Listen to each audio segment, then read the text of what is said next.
dad badan baa su'aalo iga soo weydiinaya caawa arrintii igu dhacday oon rabaa inaan si fiican ugu faahfaahiyo. waxaan marayay hotelka Star ama xaafadda Calaamada horteeda aan maraya ayaa dukaan baan ka soo baxay oo markaa ka adeegtay.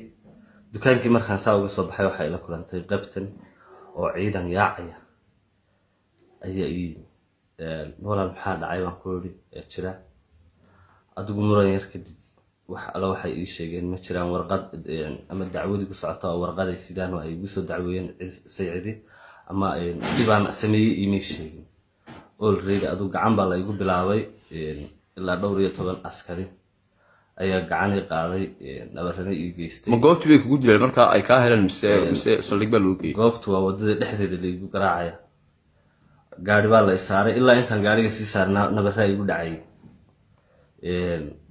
maxay ahaydey sidaasay u dhacday. saldhigii baa la geeyay wax dambi oo la igu haysta la iima sheegin warqad la iga soo gudbiyay lama sheegin.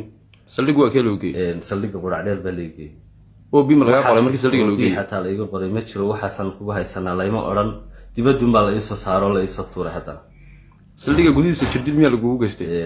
nabarro way igu dhacayeen intaan sii socday ilaa markii la qaaday.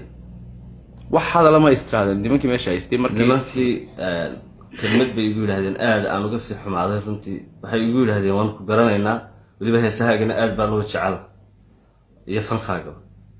laakiin waxa iga yaabay qof ciidankayga oo booliska oo waliba ay garanaya oo waliba heesahaaga waan xiiseeyaa ilaa sababta uu igu geystay nabar ama igu dilay baa iga sii qiiraysiisay runtii.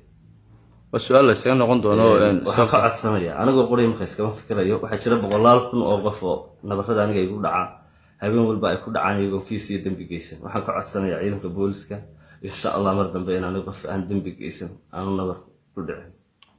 war la iska noqon doono dawladda waa xadgudubka iyo tacadiga ka socda gudaha dawladda iyo magaalada gudaheeda waxa jirdil loo geystay qof celebrity oo magac leh oo la garanayo waliba isagoo garanay dambi la'aan lagu jirdilay.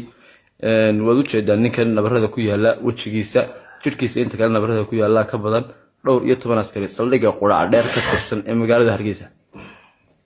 muuqaalkaygaas cidi kasta oo soo gaara waa inay shir garaysaa waa in la faafiyaa muuqaalka waa in jawaab degdegana sida ugu dhaqso